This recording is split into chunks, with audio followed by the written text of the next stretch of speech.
Today's video was sponsored by my good friends over at Spider Dude Comics. You can check out their links in the description below. You guys can save 10% off of any order by using the code JOURNOS10. This code never expires. And also, if they have any other promotions going on their website, you can always piggyback the JOURNOS10 to get that extra 10% off as well. You can search by Marvel or DC or certain ages like Silver to Golden, or your favorite characters like mine, Spider-Man. You guys could see a little bit of what they got going on here. Again, Silver Age to modern books. Stuff is extremely well priced. If you know me by now, you know that I only push those that I truly support and that I truly believe in. So again, guys, go check out SpiderDudeComics.com. You can also follow them on Instagram, and you can check out their YouTube channel by finding their link in the description below or finding their YouTube link on their website. I do want to bring up something. It's relevant to this, but I think it's a little different. Sure. But again, and this is bringing your retailer experience here, representing A1. So yeah. I really been wanting to ask anybody that's in the retail game about this, and it's looking at incentive variance. Now, just to add context for the audience, I'm not talking about collectors wanting to collect incentives and variants or not wanting to. Oh, I would never spend this much money on an incentive variant or on a variant, or I only collect for the art and I'll spend hundreds of dollars on this 1 in 100. That's all fine and dandy. That doesn't pertain to this question. This is specifically to how the publishers have the incentive variant option set up. So for those that don't know, when you see the 1 in 10, the 1 in 25, the 1 in 50, 1 in 100 ratios, that means that for the retailers, for every, you need to order 100 copies of cover A in order to be able to buy 1 copy of the 1 in 100 variant. Is that correct? Exactly. Yeah. Right. Okay. So my thing, I'm going to tell you how I feel about this, and I would just love to hear your thoughts. Sure. So now I understand, though, there's a lot of people out there that say it's rigged, it's messed up. Publishers, they have a stranglehold on retailers doing this.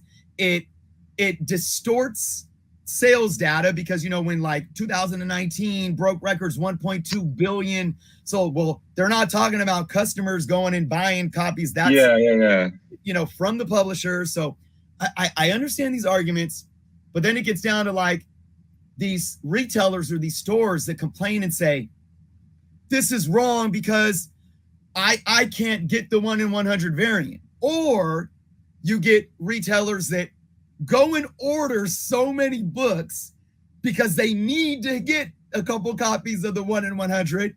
And then they're sitting on all this backstock saying, nobody buys comics anymore. And I can't even sell my inventory and it's rigged, And here's my thoughts, and I'll let you jump in. For me, while I am very empathetic to the market, to the retail market in general, not just talking about comics, it is an online, ship to home, deliver to home. Nobody, we are so spoiled with the technology we have. Retail has been suffering for 20 years now, and it's gotten worse.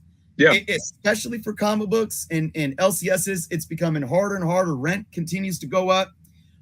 Costs continue to go up. I get it. I don't want any LCS to go out of business, but it's my opinion that if an LCS is ordering X amount of books simply to get 1 variant for them to make maybe $30 off of 1 or 2, and then they have all this backstock and they can't sell it and they can't pay rent, they're doing it wrong, or they're in the wrong business. Yes. Yeah. So, okay. I can actually, it's funny you say that. I can give you a great example of that too. There's times where we've done that, but we know, so we feel good about the title that we're ordering on enough to get that incentive that we're okay with having that backstock. So a good example, Venom 200, oversized, square bound, milestone book, a lot of great covers. So we were okay with getting cover A, B, C, D, and ordering a bunch to get the, 1 in, there was like a 1 in 200 and some other stuff. And we ended up getting a couple, I think we ordered like 1,000 copies or a lot. So we had because I remember we had a few 1 in 200s. I might be talking crazy, but anyways, the point is we were okay with backstock on that because that's a 10, it's like a $10 cover price. You get a lot of reading material. There's multiple stories in that.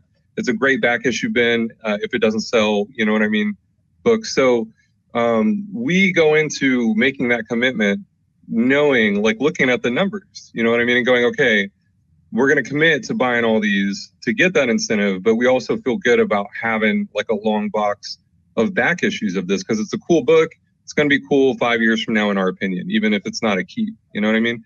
But we would never overextend ourselves on something just to get the retailer or the incentive variant and then be stuck with back issues of junk. We would just, that's just not, yeah.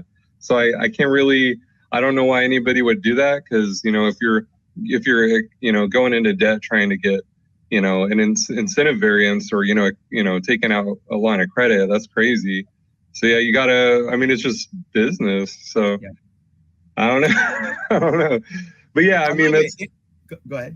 What's up? Yeah, I just, yeah, you gotta be careful. I think maybe people get, it's emotional. Like maybe people get almost FOMO, like, or maybe if you're running a shop and you really want that and you go crazy or something. But I just think you got to be smart with money in this business. The margin of success and failure is so thin, like being a comic book retailer. You can easily shoot yourself in the foot making bad decisions, just like any business, but it's less forgiving with comics. It's a hobby, and when things are bad, one of the first things to go is people definitely kind of are like, okay, I'll go buy less comics. Right. So, and we survive off, the goodwill of having return customers that we've built up relationships with, and it's tough. So yeah, you can't shoot yourself in the foot by going crazy for incentive variance though. So yeah, hopefully that answers your question. Yeah, no, great perspective. And this is, I think, I hope people are taking notes, especially if you guys run a shop or thinking about running one or work for one. I like what you said about FOMO. It goes to show that FOMO isn't just on the, on the collector or the consumer side. If you're running a store and, you're thinking that you're looking at every day running a business. For me, I'm always looking at, money's always on my mind one way or another. And it has to be because that's why you're running a business. So it's easy to just get caught up in the emotions there. I love your example about what you guys in A1 did though as well, because you, again, cost benefit analysis to look at the fact that we actually can over order this specific issue because of this factor, and you play out all those variables and come to a decision. You made your decision based on all of those things. It's not just a simple, well, can I sell all these books or not? Like how you brought up all those little details to sell. We think we could sell enough, but then even if we don't, we think that they could sit in the back issues to still bring us some little residual trickling in revenue over time and so forth. Exactly. Yeah.